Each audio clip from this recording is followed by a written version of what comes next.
We are here with Ventseslav Kozarev, representing the European Commission and specifically the Joint Research Center.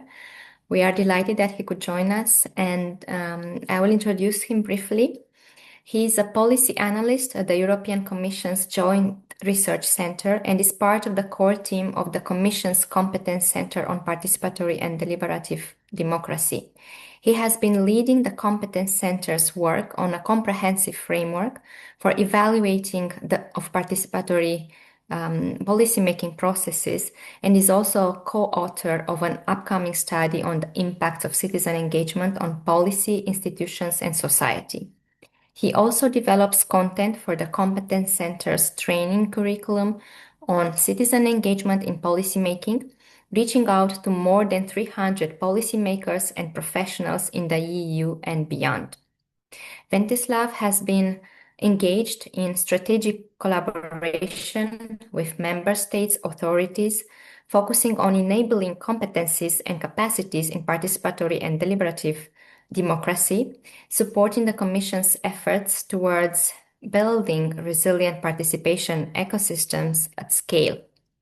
He is also part of the JRC-wide team that supports the implementation of the mission for smart and climate-neutral cities.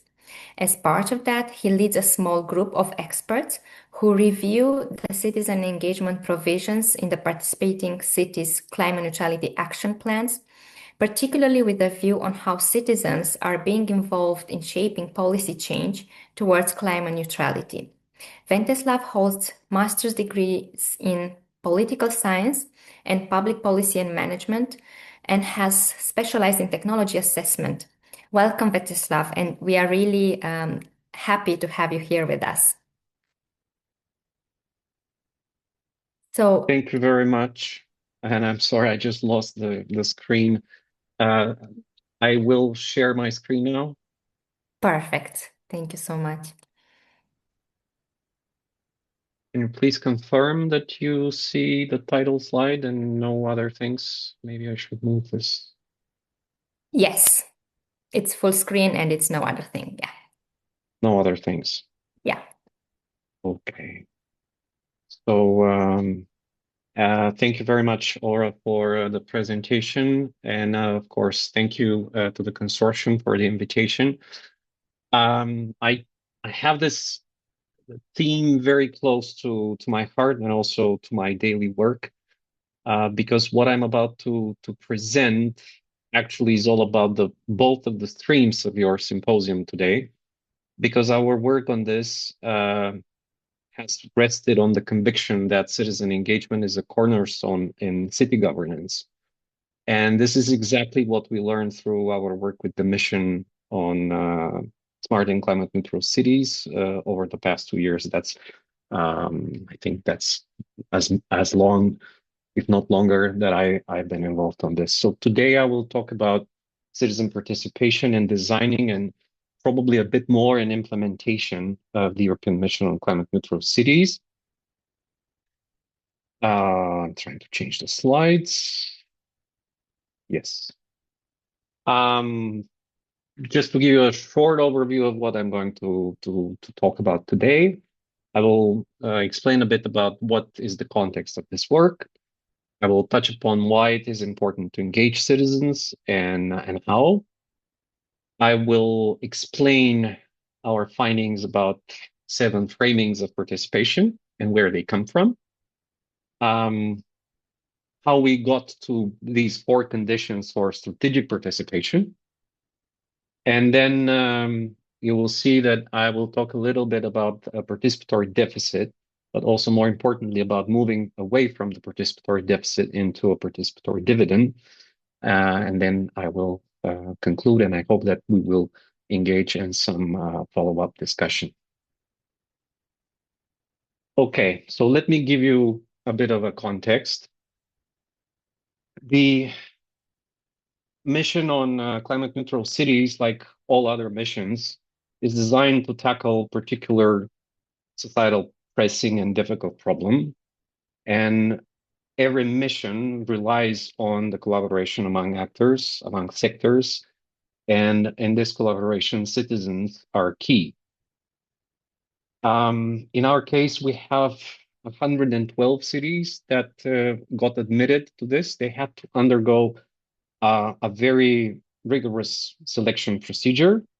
And this is why it's important to remember that whatever I'm presenting here today, all these findings and conclusions, they do not come on a representative sample. Instead, this is a very non-representative sample, even if we know that we have cities from across the EU, we have big and small, and we have different geographies, different locations.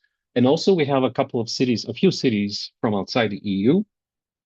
But still, this is not representative samples. We have some cities that are the only cities in a country, and we have countries with, if I'm not mistaken, 9 cities.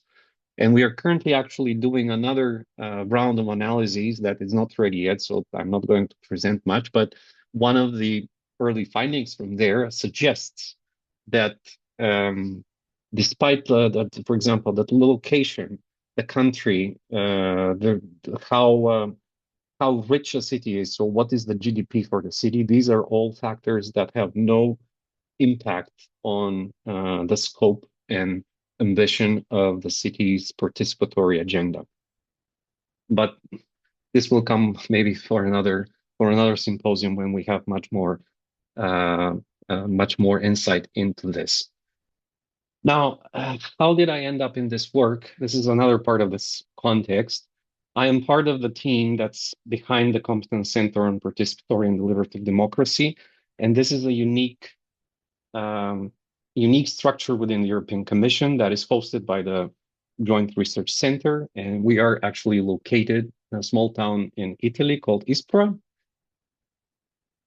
Among our priorities are to support the development of policy by introducing different formats and opportunities for citizen engagement. We have, for example, supported to a limited degree the Conference on the Future of Europe, then a bit of the citizen, I'm sorry, the new generation of citizen panels, European citizen panels that the Commission has been running. And most recently, we are also, together with DGM, we are working on the Young Citizens Assembly on Pollinators that is currently taking place and will finish in March. We also provide guidance to both researchers and to policymakers. Part of this guidance happens through trainings in which I'm very much involved. We do these twice a year. Next one will be in March, and if you follow our website, there will be a registration link in the second half of February. We help build capacity on participatory governance, including on a member state level, and maybe this year we will also do this with partners on a local level. And last but not least, we also help enrich the EU-wide knowledge base on participatory and deliberative practices. We have a large community of practice at our competence center that has brought together policymakers from the Commission, from national administrations, but also scholars and practitioners of participatory and deliberative democracy and practices. And we are also members of different networks in Europe and globally, where we contribute our knowledge, and we also integrate knowledge coming from outside, make that relevant to the Commission priorities. The key document or the key source behind all of this work is what the cities have submitted as part of their mission participation, and this is called Climate City Contract. The Climate City Contract is composed of 2 documents. One is the Climate Neutrality Action Plan, which is our key focus, and the other one is an investment plan. I'm not going to talk about the investment plan, so all of this is going to be focused on the climate neutrality action plans. And those climate neutrality action plans are actually a very rich resource when we want to explore how the cities in the mission integrate citizens in their climate neutrality plans, policy plans, and ambitions, what roles they assign to them, and how they regard them in relation to stakeholders and organized actors who normally have a more privileged access to decision making, to policy making structures and process flows. We, as Aura mentioned in my presentation at the start, we have a team at the JRC composed of experts in various domains that are covered in the mission. Our team at the Competence Center covers citizen engagement and participation. So I lead a small team that focused on that. We carry out reviews, very detailed reviews of all the climate neutrality action plans, and we provide some feedback to the cities so that they can maybe adjust or strengthen certain parts or concentrate efforts into particular strategic direction or programming or typical policy. So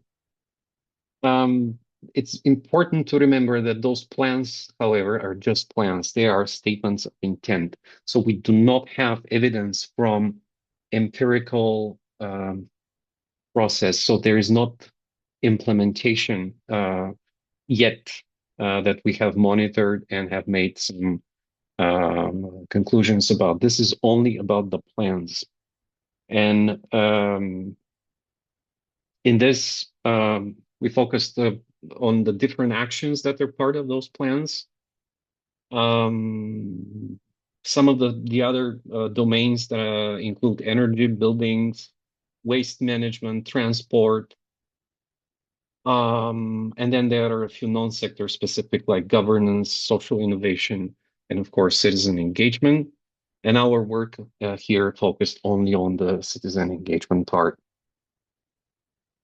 Particularly, we looked at the ways that the cities plan to engage, or they reported previous experience with engaging citizens, the barriers that they define, how they plan to overcome them, or why not.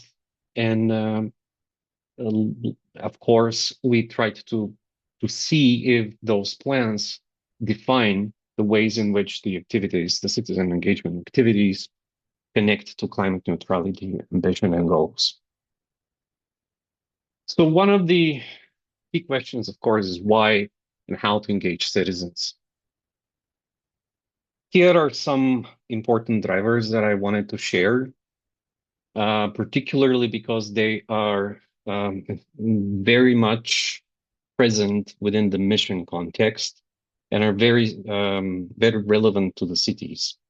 Our approach in this review process has been driven by the understanding that citizen engagement is a policy choice by the local authority. So in this case, we're not talking and we're not expecting the cities to just look at participation as an opportunity to explore opinions, interests, or to look for the knowledge and values of the citizens that they seek to engage, but rather it's about providing spaces for open discussion over matters of concern and controversy.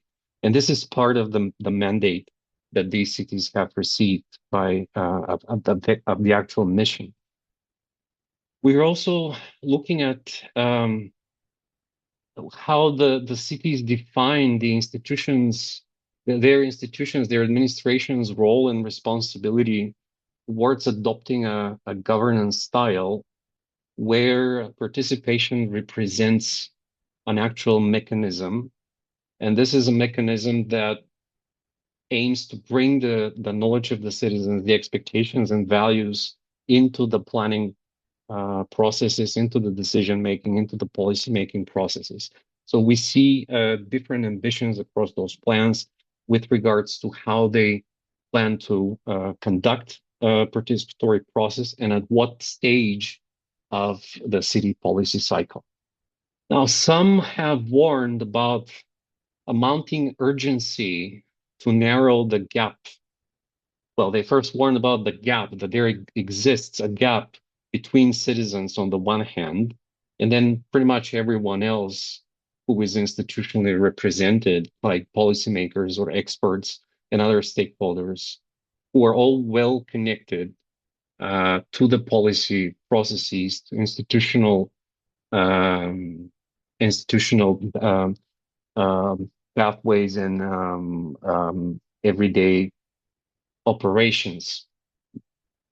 And by analyzing this, we could come up with a number of framings of engagement.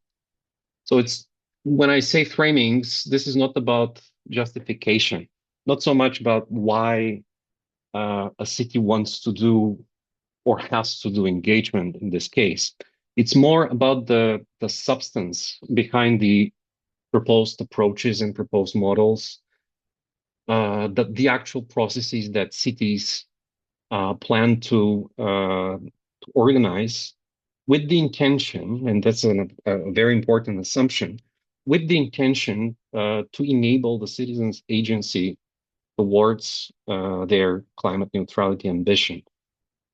And we can see, we have seen actually in those plans one very interesting and pretty much recurrent model where citizens are seen as objects whose behavior needs to change. And we have always tried to mark this and stress out that it's not about behavioral change in this case.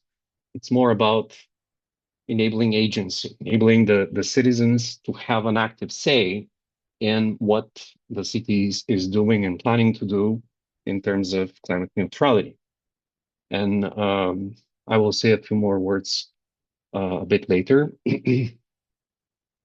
Now, the last important detail here is that as we were starting this work, pretty much at the same time or slightly after the beginning of this work started, the Commission adopted a recommendation that is called specifically on promoting the engagement and effective participation of citizens and civil society organizations in public policymaking processes.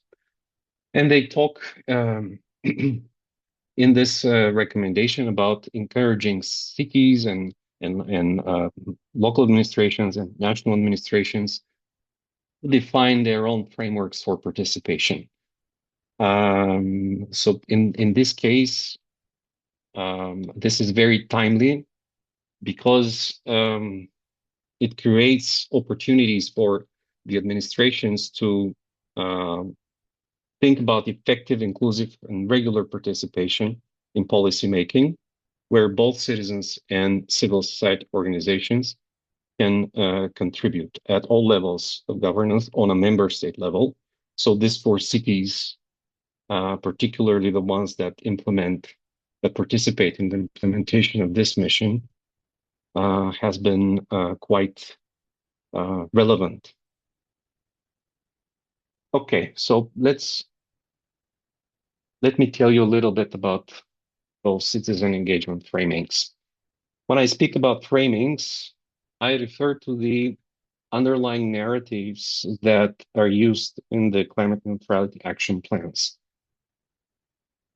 On the one hand, we have observed a lot of difference in the way that the cities describe how they plan to involve the citizens towards the achievement of the mission's objectives.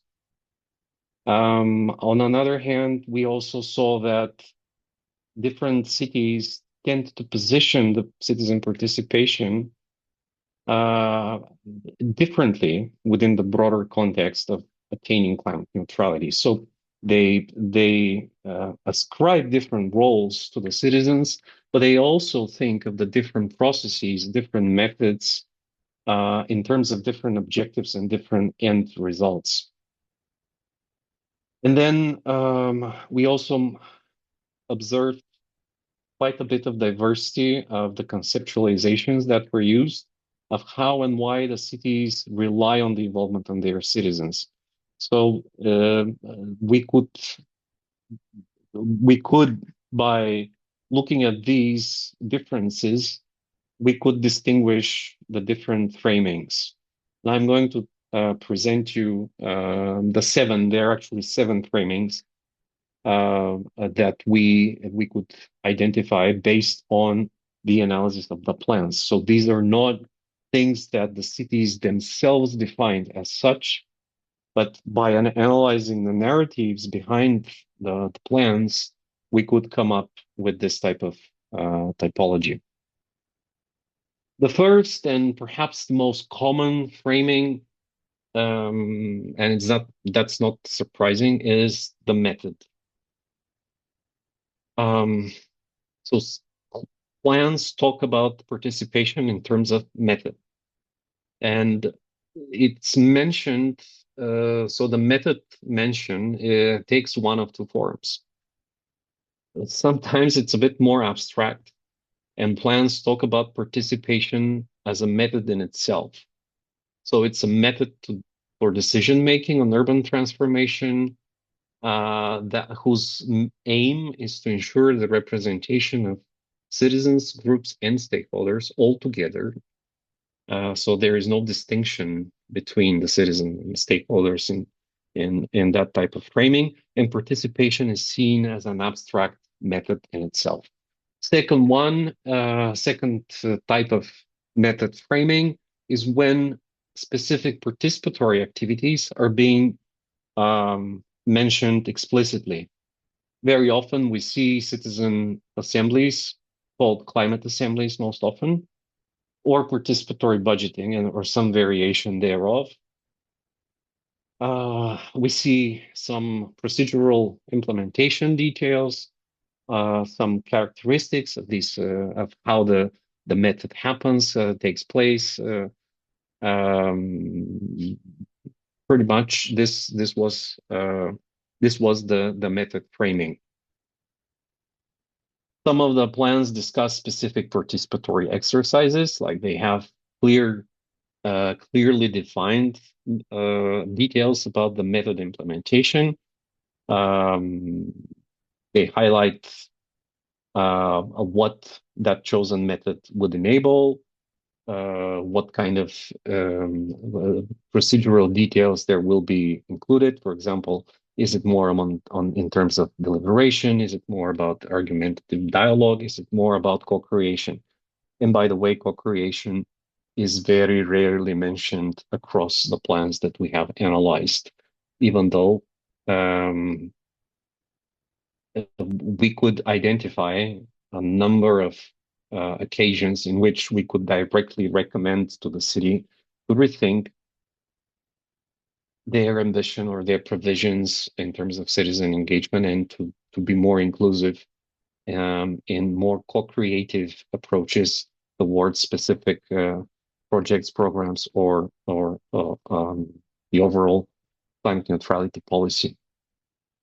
The second framing, and they're not ordered, by the way, in terms of frequency here.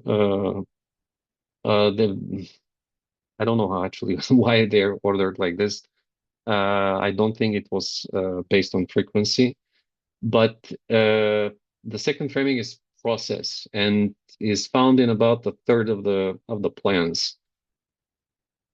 They were very few plans were actually found to promote a structured, planned process of participation with clearly delineated stages, with clearly defined aspects to discuss, or clearly defined expectations about the influence or about the integration that this process needs to take place. Some others refer to the elaboration of the climate neutrality action plan itself as a participatory process, but considered primarily the participation of organized stakeholders and only infrequently that of citizens. I will come back to this because it also was one of the recurrent patterns that we discovered. Some plans used methods and process interchangeably. Another framing is that of a model, and it's also found in about a quarter of the plans we analyzed.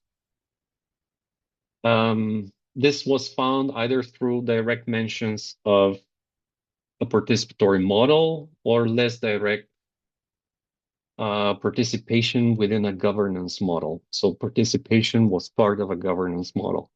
So they were framing participatory measures and participatory actions as integral to this type of governance model. In several of the plans, participation was seen rather broadly, so that the model concerned the interaction of organized civil society actors and only sometimes citizens as direct participants. In such models, citizens normally are seen in a validating role, whereby they are given the opportunity to monitor an evaluation-based activities, but they're not among the decision-making actors. So this is an example of a model that we discovered. Few plans emphasized and worded like this: the participation of citizens is crucial as a lever or embedded in the process of pursuing climate neutrality. Now, interestingly, a few of the plans also bolstered behavioral objectives within their model framing, claiming that participation would provide a direct pathway to adopting particular consumer behaviors. In one of the plans, participation itself was seen as a behavioral token. Well, let's say, so for example, the propensity to take an interest in climate neutrality challenges and a supportive stance towards the administration's efforts to address them was directly linked to reduced energy consumption patterns. So this behavioral objective is not something that we overlooked. In fact, we always made a note during the review process that it's not sufficient to rely on participation as a behavioral changing strategy. The next framing is about infrastructure. That was less common. It was found in about 11% of the plans we reviewed. It assumed a degree of permanence of the participatory practices, as well as a degree of integration with decision and policymaking mechanisms that were in place. Some were referring to education. Notably, the education in this case was framed as definitive for the city's participatory infrastructure in terms of both supply-driven actions, which are for example, education actions in schools. So they need to be educated. Participation is when we go and educate the citizens, and they call this citizen participation. So this was one of the ways in which this infrastructure, the participation was fitting within an infrastructure that's established.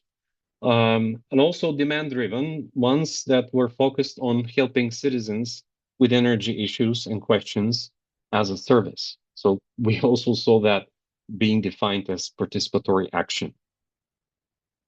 And despite the good intentions of these policies, we still considered them to represent a bit of a shortcoming in terms of participation planning for the city.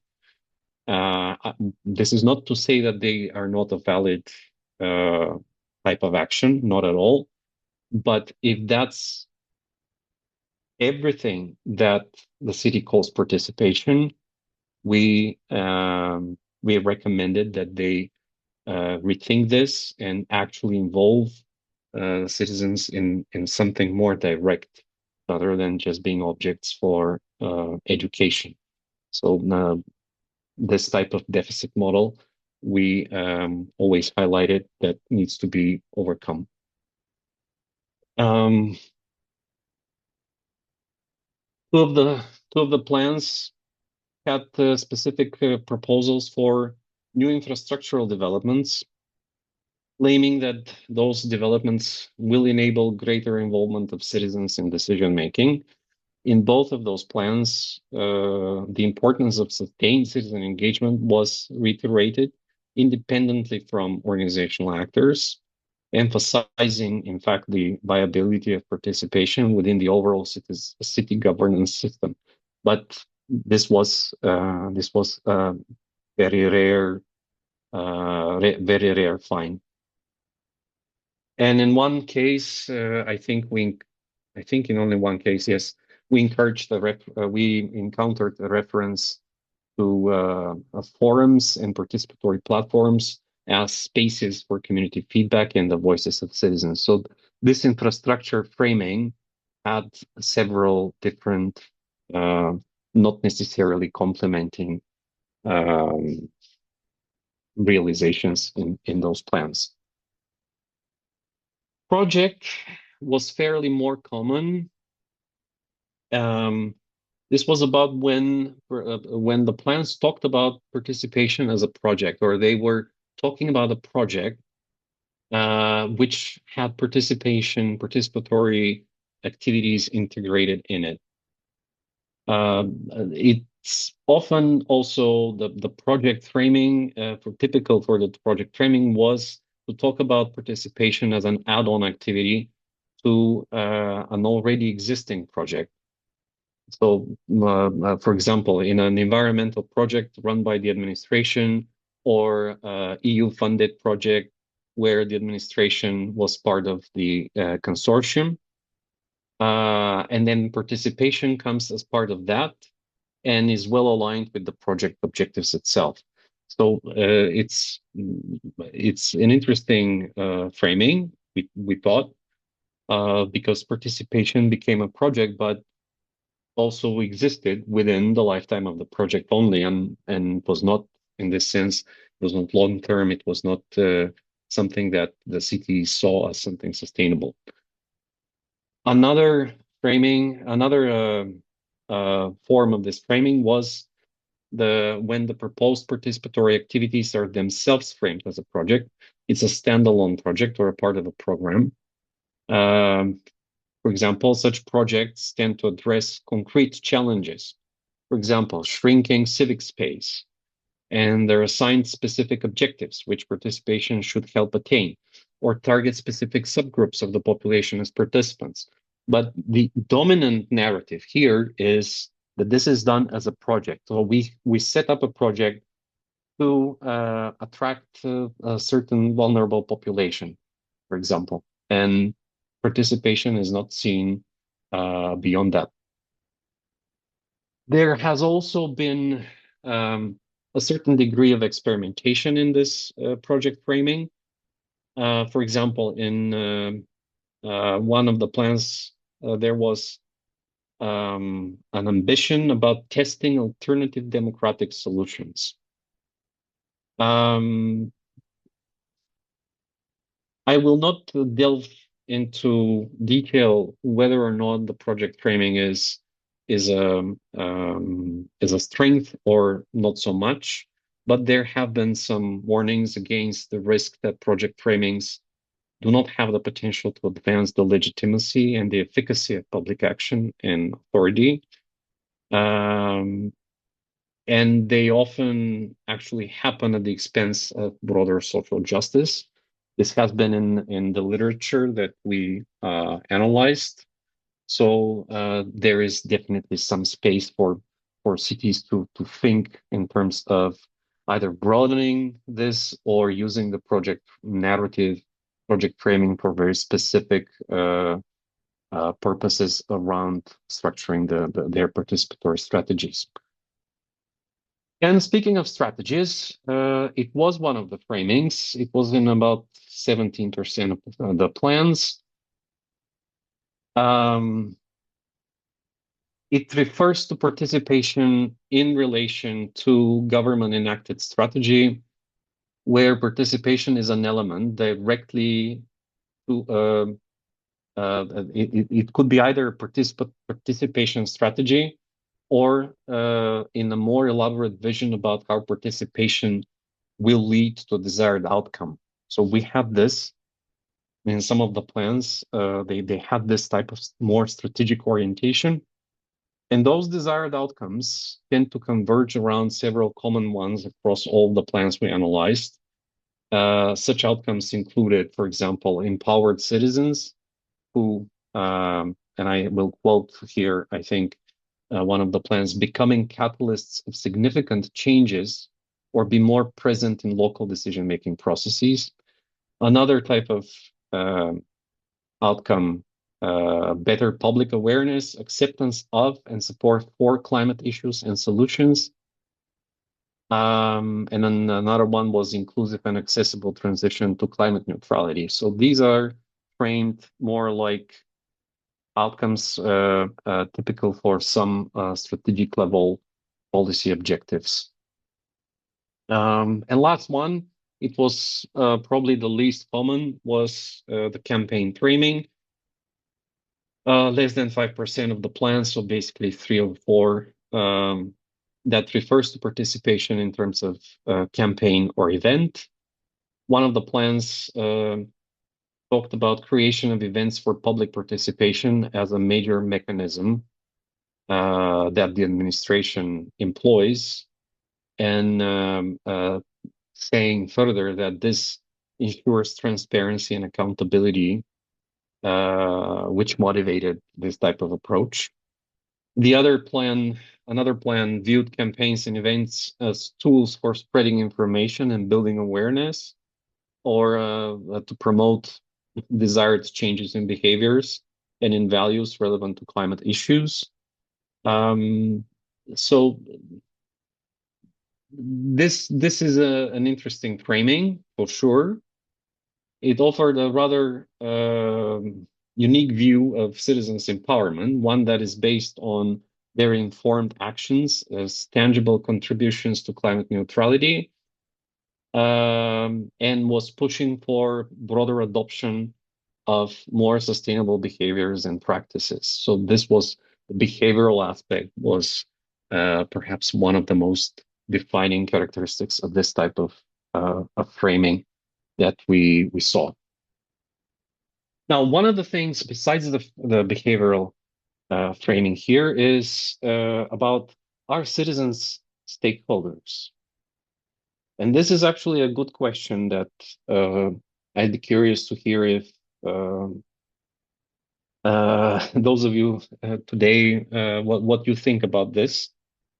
Because the mission, I think all missions make very clear delineation between citizens and stakeholders. And the citizens are seen as agents of change. They have multiple roles. They could take multiple roles. They could be political agents. They could be users. They could be producers, consumers. They could be even visitors, so just tourists, not necessarily even from that city. But they also talk about a role such as co-designers, co-creators, co-implementers, and co-beneficiaries. And this particular role, if I may say so, is not. We did not find this to be a very commonly mentioned in the plans. Stakeholders, on the other hand, represent a well-organized interests, vested interests, and certainly much better access and much better integration within the policymaking processes and mechanisms in the city. Of course, another key difference here is, and it's a difference in general. Citizens are the voters.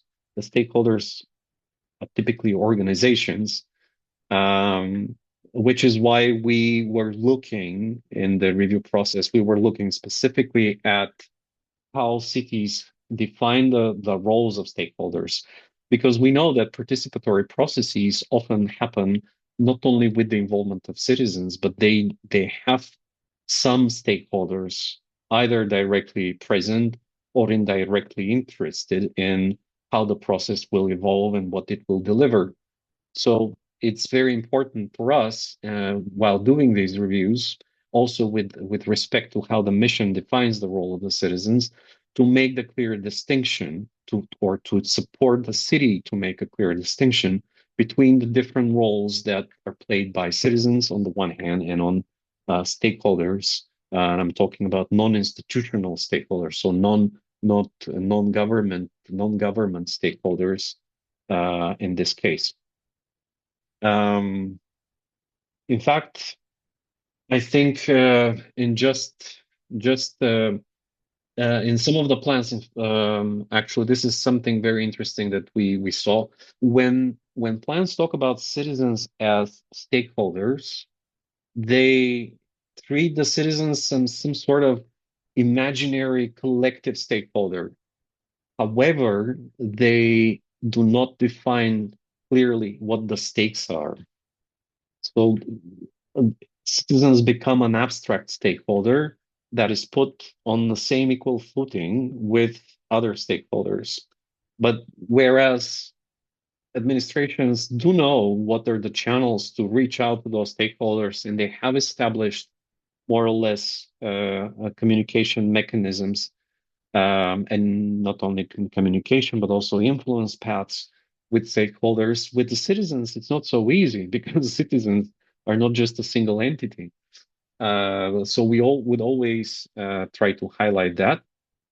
In only one plan, we found a pledge towards empowering citizens and structuring participation as a means to achieve a vision for a fairer city in terms of social justice and sustainability.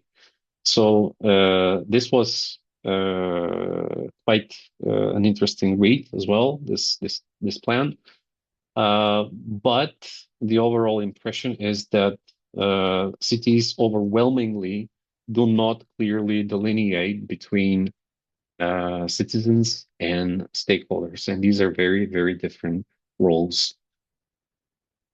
Because our reviews, we also used some indicators that we were looking for. So we didn't do only the narrative analysis. We also did this type of review where we had some indicators that we were looking in each plan. So here I wanted to show you some of the cumulative findings because they might be a bit, they're interesting in my view.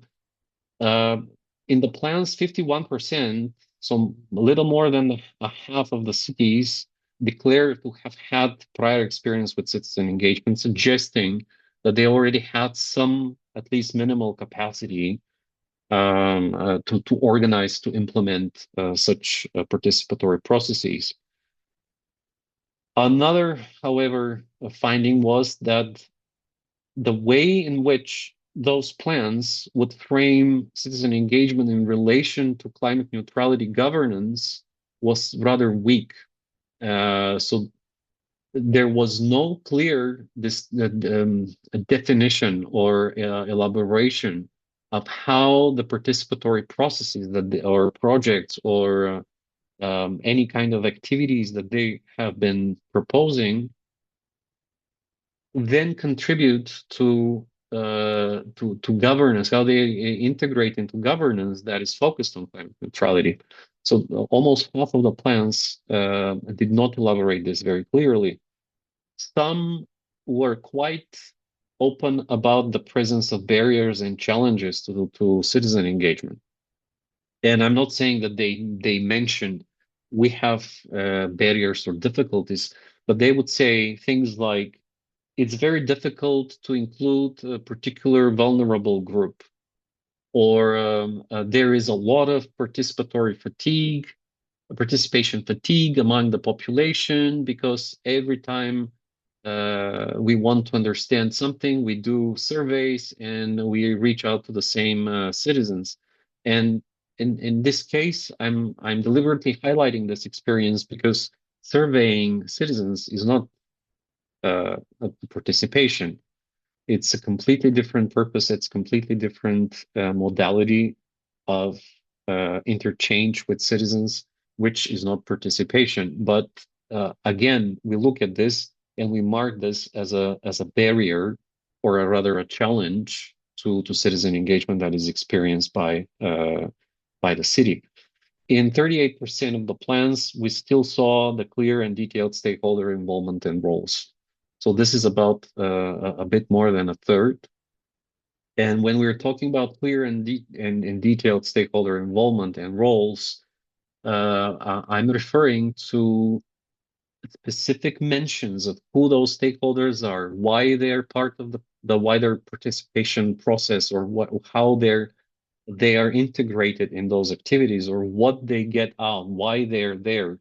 So this is very clear to understand, because participatory processes never happen in isolation. And particularly within the mission, where collaboration between different stakeholder groups, between different sectors, between different organizations and citizens is part of the mandate, this is very important. Articulating those roles and the reasons why the chosen stakeholders are there and why they are stakeholders is thus very, very important. In 34% of the plans, we noticed that the plan was not informed in any way by any type of participatory process. So some plans do say that certain sections were elaborated because the administration has implemented some form of participation, some sort of activity where they reached out to citizens and or created with them some parts of the plan. But for most of the plans, we saw that that was not explicitly defined. In a quarter of the plans, we found different activities and approaches, so more than one to citizen engagement, more than one type of participatory ambition, and also participatory modalities, sometimes different methods, more than one, not more than one, but just different in the same plan. And one quarter of the plans were specifically concerned with the inclusion of vulnerable groups. We were quite careful in the reviews to note first why and how cities define the vulnerability. Which are those groups? Do they define vulnerability? Which are those groups? And do they do something about making sure that these parts of the populations are targeted, involved, empowered in any way? And vulnerability here could be vulnerability because of climate change induced problems, or it could be vulnerability in terms of socioeconomic status that then climate change exacerbates. So there are different ways in which we could look at this. Now, this is maybe the essence of or the key result of this work is that looking over all of those plans, we came up with 4 conditions or preconditions to strategic participation. And the first one is that there must be a well-established link to a policy domain. In our case, this condition was of course met, because the policy domain in this case would be of course the climate neutrality. And in this condition, to meet this condition, the administrations need to be clear about what they're going to do with the outputs. So the outputs of the participatory exercise, activity, or process need to be clear first, and then what needs to be clear is how they will be integrated or how they will be used to inform a policy or integrate to become part of policy. Then another condition is to have a sustained high quality process. So this was specifically to define participation, but also to commit the resources that are necessary to really do this in a high quality manner. And of course, quality here could mean a lot of different things. But it certainly means the quality of implementation, the quality of planning, the quality of discussion, the quality of communication with the participants and also with the broader public, but also things like integrity and legitimacy and transparency of implementation, and not least, commitment or even investment in securing the capacities to do that with the necessary commitment and quality in the end. Third condition was clearly motivated choice of participants. And I say choice of participants not because they have to pick them up, but they need to know who are the citizens that they want to involve. And this is quite important because when any kind of participatory process at any kind of scale, the participants will always be much fewer than the non-participants. So it's very crucial. It's really crucial to understand who the participants have to be.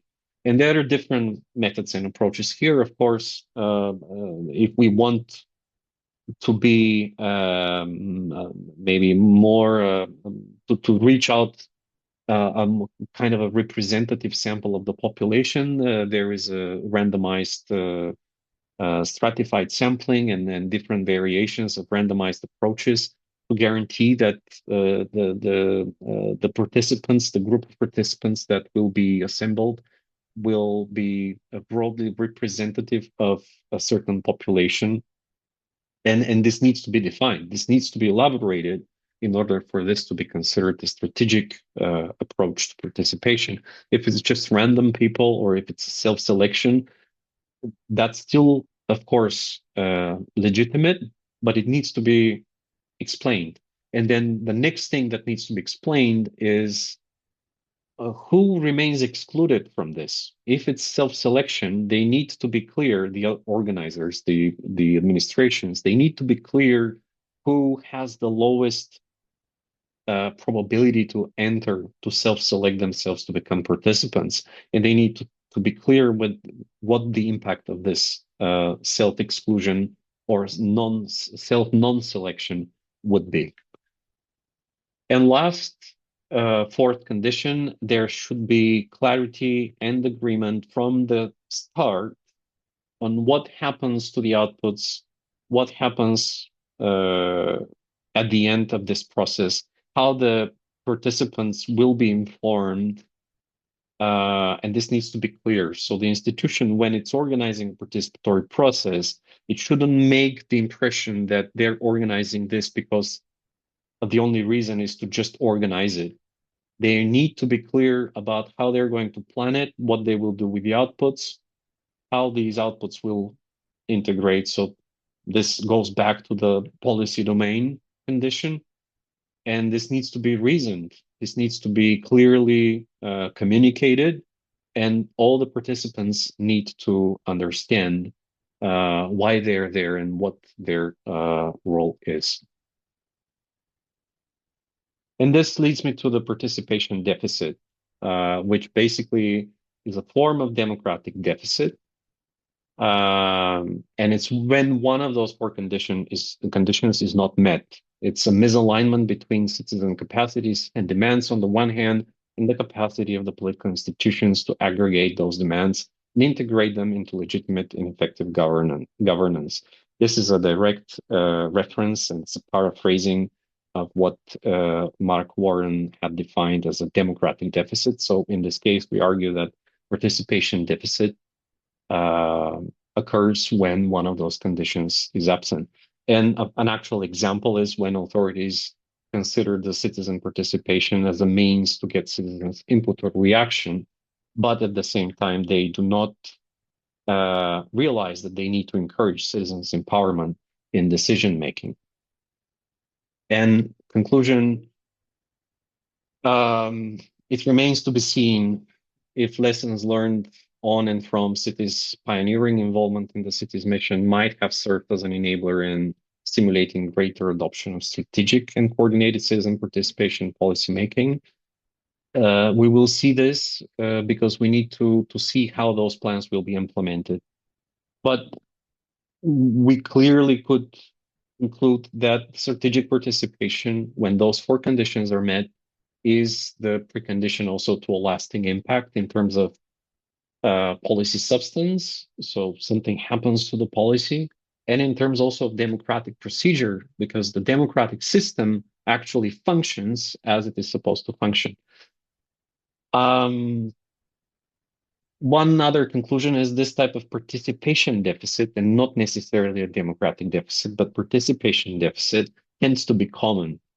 However, the mission does create ample opportunities to recognize and address this type of situation while being very specific about the policy objectives that are pursued. And here we have an outlook on to a participation dividend. So doing participation because it brings value, it has lasting impact. The third conclusion, and it's very clear also, we have done a survey on with city administrations, with local administrations across member states on how they perceive impact of these processes. And it's the same message that policy targeted participation requires sustained capacities. It requires reiterative learning. So every time learning from every implementation, and it requires dedicated resources, not just money, but also knowledge and human capacities, as well as infrastructure. And last and not least, the true benefits of this type of cross-sectoral inclusive governance models needs to be also studied in the course of implementation, because now we know how those plans, the statement of intent, how ambitious they are, but we also need to follow up with those cities and make sure that this is actually happening on the ground. Thank you.